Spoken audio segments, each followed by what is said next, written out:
నమస్తే, welcome to Suman TV. నేను మీ Sai. Morning న్యూస్కి స్వాగతం. ఈరోజు మార్నింగ్ న్యూస్లో వివిధ తెలుగు దినపత్రికల్లో వచ్చినటువంటి ప్రధాన వార్తలను ఒకసారి చూద్దాం. ముందుగా ఈనాడు దినపత్రికతో మొదలు పెడదాం. భవిష్యత్ అవసరాలకు వర్తమానపు అవకాశమే ఈశాన్యలో మీరు పెట్టే పెట్టుబడి. ఈశాన్య వెంచర్స్ లో ఇప్పుడే ప్లాట్ బుక్ చేసుకోండి. మీ దగ్గరలోని ఈశాన్యాస్ ప్రాపర్టీ అడ్వైజర్ ను సంప్రదించండి. ప్రధాన శీర్షికగా ఇక్కడ చూడొచ్చు. ఈనాడులో తెల్ల రేషన్ కార్డే ప్రామాణికం, రుణమాఫీకి సంబంధించినటువంటి ఐటాన్ని ఇక్కడ ప్రధానంగా ఇచ్చారు. రైతు రుణాల మాఫీకి మార్గదర్శకాల జారీ, కుటుంబానికి గరిష్టంగా 2 లక్షల వరకు లబ్ధి. 2018 డిసెంబర్ 12 నుంచి 2023 డిసెంబర్ 9 వరకు ఉన్నటువంటి వాటిని వర్తింపు. అన్నదాతల రుణ ఖాతాలలో నేరుగా మాఫీ సొమ్ము జమ. పథకం అమలుకు ప్రత్యేక వెబ్ పోర్టల్. మొదట చిన్న మొత్తాలకు, ఆ తర్వాత పెద్ద మొత్తాలకు విడుదల. ఫిర్యాదుల పరిష్కారానికి ప్రత్యేక విభాగం. రీషెడ్యూల్ అప్లకు మాఫీ ఉండదు.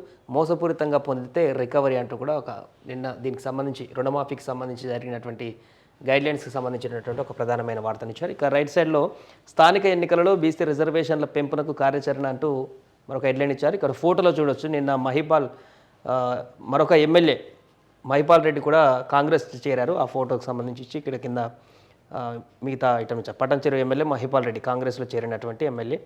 మిగతా ఇంకొంచెం మంది కూడా చేరుతారంటే దానికి సంబంధించిన వార్త. రెడ్డి ఇక్కడ అన్నదాతల ఆశలపై నీళ్లు, రుణమాఫీ నిబంధనలపై హరీష్ రావు విమర్శ.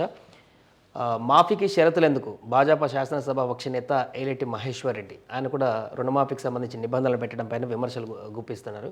కుటుంబాన్ని నిర్ణయించేందుకే రేషన్ కార్డు నిబంధన, మా వద్ద రుణగ్రహీతల వివరాలన్నీ ఉన్నాయి, మేము గత ప్రభుత్వ విధానాలనే అమలు చేస్తున్నామంటూ మంత్రి తుమ్మల ఇస్తున్నటువంటి క్లారిటీ ఇది. అంటే అలాగే ఇంద్రవతి నుంచి కావేరికి నీటి ఎత్తిపోత, జాతీయ నీటి అభివృద్ధి సంస్థ కొత్త ప్రతిపాదన, ఇచ్చంపల్లి సమక్క సాగర్ల పరిశీలనలో ఉన్నట్లు వెల్లడి అంటూ మరొక అంశం అక్కడ. రైట్గా ప్రాణాలు పోయేవని అదృష్టం కొద్దీ బతికి బయటపడ్డాను, సరైన సమయంలో తల తిప్పడం మేలైంది, కాల్పుల ఘటనపైన ట్రంప్ స్పందన అంటూ మొన్న జరిగిన కాల్పుల ఘటనలకు సంబంధించి ఆయన ఇప్పుడు అఫీషియల్గా ప్రకటన చేశారు. రాజ్యసభలో తగ్గిన భాజపా బలం, 90 కంటే దిగువకు సభ్యుల సంఖ్య. చందమామపై గుహ గుర్తించిన శాస్త్రవేత్తలంటూ అంతర్జాతీయ వార్త ఇంకొకటి ప్రచురించారు. వృక్ష సంబంధ కొవ్వులతో గుండె జబ్బులకు కళ్యం, ధృవీకరించినటువంటి నిపుణులంటూ కూడా హెల్త్ ఇష్యూను కూడా ఇక్కడ మెన్షన్ చేశారు. నిన్న మీ పాత్ర ఏంటి విధానపరమైన నిర్ణయాల్లో? కాళేశ్వరం ప్రాజెక్టుకి సంబంధించి నిన్న ఐఏఎస్ల వాళ్ళని పిలిపించి ఇది మాట్లాడడం జరిగింది. దానికి సంబంధించి దాంట్లో భాగంగా స్మితా సబర్వాల్ కానీ, రాహుల్ బొజ్జా కానీ వీళ్ళందరూ హాజరయ్యారు. దానికి సంబంధించి మా పాత్ర ఏం లేదు దాంట్లో అంటూ కూడా వారు వివరణ ఇచ్చారంటూ ఒక వార్త అక్కడ కనిపిస్తుంది. అంతర్జాతీయ డ్రగ్స్ సిండికేట్ గుట్టురట్టు, నైజీరియా మహిళ చిక్కడంతో ఛేదించిన టీజే న్యాప్ పోలీసులు, 5గురి అరెస్ట్, 199 గ్రాముల కొకైన్ స్వాధీనం అంటూ మరొక డ్రగ్స్ పైన తెలంగాణ ప్రభుత్వం మోపుతున్న ఉక్కుపాదానికి సంబంధించి రోజుకొక విషయం బయటకు వస్తుంది. దానికి సంబంధించిన వార్త. అధ్యాపక బదిలీలకు పచ్చజెండా అంటూ నేటి నుంచి 31 వరకు ప్రక్రియ, జూన్ 30 నాటికి 5 ఏళ్ళు పూర్తయితే బదిలీలు తప్పనిసరి అంటూ మరొక గైడ్లైన్స్ని. ఈ అధ్యాపక బదిలీలకు సంబంధించి కొన్ని రోజులుగా ఒక సందిగ్ధత కొనసాగుతుంది. చాలామంది ఫైరవిల్ కూడా చేస్తున్నారు బదిలీలలో అంటూ కూడా. రైట్గా ఆంధ్రజ్యోతి ప్రధాన శీర్షికను చూద్దాం. దీంట్లో కూడా రుణమాఫీకి సంబంధించినటువంటి అంశాన్నే ప్రధాన బ్యానర్గా తీసుకున్నారు. కొత్త నిబంధనలు, కొంతమంది నిబంధనలు ఏం లేవు అందరినీ ఇచ్చేస్తామంటూ అటు అధికార పార్టీ చెప్తుంది. ఏదేమైనా కూడా ఈ వార్తను కూడా ప్రధాన అంశంగా మెన్షన్ చేశారు. ఇక ఎప్పట్లోగా పెట్టగలం స్థానిక సంస్థల ఎన్నికలు, దానికి సంబంధించి కూడా ఒక అంశాన్ని ఇక్కడ ప్రధాన హైలైట్ చేశారు. బీసీ కుల గణనకి ఎంత సమయం పడుతుంది? కార్యాచరణ ప్రణాళికను సిద్ధం చేయండి, కేంద్రం నిధులు ఆగకుండా త్వరగా ఎన్నికలు. పంచాయతీరాజ్ సమీక్షలో సీఎం రేవంత్ రెడ్డి, జానారెడ్డి సలహాలు తీసుకోవాలని సూచన. 56 అంశాలతో చేపడితే 5.5 నెలలు.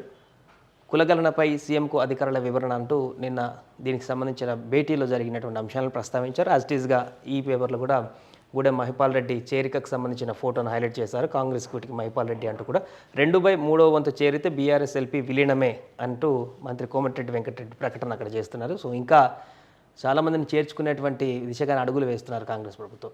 కాళేశ్వరంలో మా పాత్ర ఏం లేదు, ఇంతకుముందు చెప్పుకున్నట్టే ఇక్కడ కూడా ప్రధాన పత్రిక మెయిన్ పేపర్లోనే ఈ ఐటమ్ వేశారు నిన్న ఐఏఎస్ల విచారణకు సంబంధించి. భూములు ఇచ్చేదే జాతీయ రహదారులకు భూమి సమస్య, 1442 కిలోమీటర్ల రహదారుల నిర్మాణానికి 8,199 హెక్టార్ల భూమి అవసరం.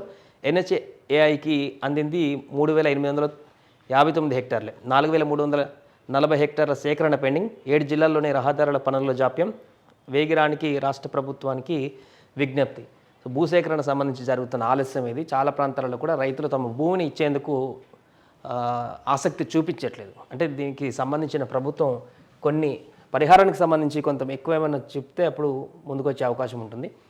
డ్రగ్స్ వినియోగదారులో రకుల్ తమ్ముడు, కొకైన్ తీసుకున్న Amanpreet Singh, drugs king pin Nigeria మహిళ, రైలు విమానాల్లో హైదరాబాద్కు కొకైన్, రాజేంద్ర నగర్లో ఆట కట్టించిన టీజీ న్యాబ్, 35 లక్షల విలువైన కొకైన్ స్వాధీనం, 2 నైజీరియన్లు సహా 5 అరెస్ట్ అంటూ కూడా నిన్న మొత్తం వార్తలలో నిలిచినటువంటి ఐటమ్. ఎందుకంటే హీరోయిన్ రకుల్ ప్రీత్ సింగ్ తమ్ముడు అతను దొరకడంతో ఇంకా అతనితో పాటు ఇంకెవరెవరు బయటకు వస్తారనేటువంటి ఒక ఉత్కంఠ అయితే కొనసాగుతుంది. చూడాలి పోలీసుల విచారణ ఇంకా ఎలాంటి అంశాలు బయటకు వస్తాయో.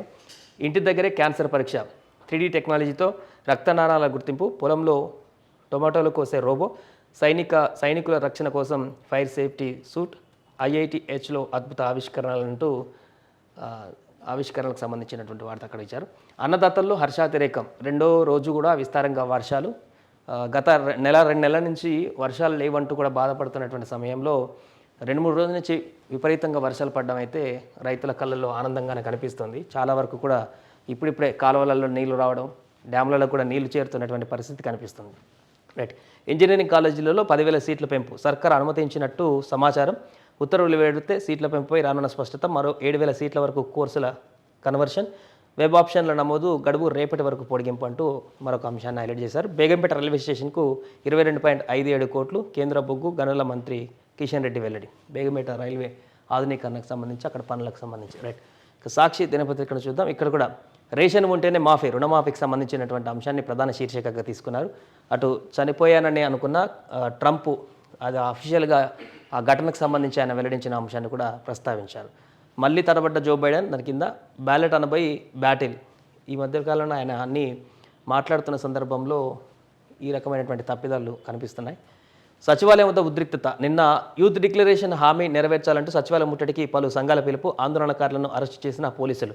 సచివాలయం దగ్గరికి చాలామంది పోలీసులు అక్కడ ఉన్నారు, చాలామంది నిన్న మోహరించారు. దాంతోపాటు ముట్టడిస్తామని చెప్పినటువంటి యూత్ అంతా కూడా అక్కడికి వెళ్ళే ప్రయత్నం చేశారు. అక్కడ కొంత ఉద్రిక్త వాతావరణం నెలకొంది. ఆ తర్వాత సాయంత్రం లైబ్రరీ దగ్గర కూడా నిరుద్యోగులు చాలా వరకు ఆందోళన కార్యక్రమాన్ని కొనసాగించారు, మిడ్ నైట్ వరకు కూడా. రైట్. అబ్బాయి హాల్ టికెట్పై అమ్మాయి ఫోటో, డిఎస్సి హాల్ టికెట్లో గందరగోళం, అమ్మాయి ఫోటో ఉండవలసిన చోట అబ్బాయిది, మాకేం సంబంధం లేదంటున్న అధికారులు. నెట్ సెంటర్లదే పొరపాటు అని వాదనలు. ఇక 7 జిల్లాల్లో భారీ వర్షాలు, వాతావరణ శాఖ హెచ్చరికలు అంటూ ఒక వర్షానికి సంబంధించిన వాతావరణ అప్డేట్ని కూడా అక్కడ మెన్షన్ చేశారు. ఎస్డీస్ లెఫ్ట్లో కాంగ్రెస్లోకి పటాన్ చెరువు ఎమ్మెల్యే మహిపాల్ రెడ్డి వార్తను కూడా కవర్ చేశారు. ప్రోటోకాల్ రగడ, ఎమ్మెల్యే సవిత నిరసన అంటూ నిన్న ఆమెకు సరైనటువంటి గౌరవం లభించలేదనేటువంటి విధంగా అక్కడ కింద కూర్చొని బైఠాయించినటువంటి ఒక వార్త కూడా. 12 లేన్లుగా NH44 హైదరాబాద్ బెంగళూరు మధ్య 44వ నెంబర్ జాతీయ రహదారిని 12 లేన్ల రహదారిగా మార్చేందుకు DPR సిద్ధమవుతుంది. రాష్ట్ర రోడ్ల భవనాల శాఖ మంత్రి కోమటిరెడ్డి వెంకటరెడ్డి తెలిపారంటూ మరొక అంశాన్ని. డ్రగ్స్ కేసులో రకుల్ సోదరుడు అమన్ అరెస్ట్, ఈ వార్తను కూడా మెయిన్ పేపర్లోనే ప్రధాన శీర్షికగా ఇచ్చారు.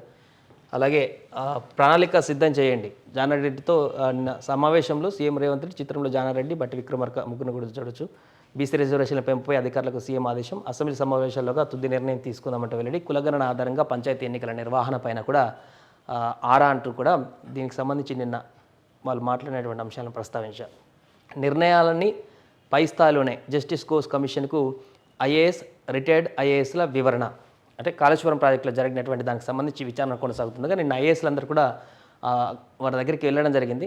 ఇందులో మా ప్రమేయం లేదు, పై అధికారులు ఏం చెప్తే అది చేశామన్నటువంటి వివరణ వాళ్ళు ఇచ్చినట్టుగా మెన్షన్ చేశారు. ఇటుక నమస్తే తెలంగాణ దినపత్రికలో నిర్బంధంలో నిరుద్యోగి, ఉదయం సచివాలయం, సాయంత్రం సిటీ సెంట్రల్ లైబ్రరీ, ఉద్యోగార్థుల నిరసనలతో ఉద్రిక్తత, అడుగడుగున అడ్డుకున్న పోలీసులు, ఎక్కడికక్కడ అరెస్టులు, లైబ్రరీ గేట్లు మూసి మరీ నిర్బంధం, ఢిల్లీకి చేరిన ఉద్యమం, నేడు జంతర్ మంతర్ వద్ద ధర్నా, రాహుల్ గాంధీ ఇంటి ముట్టడికి పిలుపు అంటూ గత కొన్ని రోజులుగా నిరుద్యోగులు, యువత చేస్తున్నటువంటి ఆందోళనలపైన ప్రభుత్వం స్పందించేటువంటి తీరు కారణంగా ఇంకా మరింత ఎక్కువగా ఇది ఉద్యమం రూపం దాల్చేటువంటి పరిస్థితికి దారితీస్తుంది. చూడాలి వీళ్ళ యొక్క ఆందోళన ఇంకెంత దూరం వెళ్తాయో. రుణమాఫీకి కొర్రీలు ఎన్నో, రుణమాఫీకి సంబంధించిన ఐటమ్ని కూడా ప్రధాన వార్తగా తీసుకున్నారు. కొన్ని నిబంధనలు జోడించారంటూ ప్రతిపక్షాలు వాదిస్తుంటే నిబంధనలు అనేది రేషన్ కార్డు అనేది వారిని గుర్తించడం కోసం, ఐడెంటిఫై కోసం అంటే ప్రభుత్వం చెప్తుంది. సో ఇది ఇంకొక నెల రోజులు మాత్రం ఉంది. ఆగస్టు 15 డెడ్లైన్ పెట్టుకున్నారు రుణమాఫీకి సంబంధించి. చూడాలి ఎట్లా దాన్ని సార్ట్అవుట్ చేస్తుందో ప్రభుత్వం.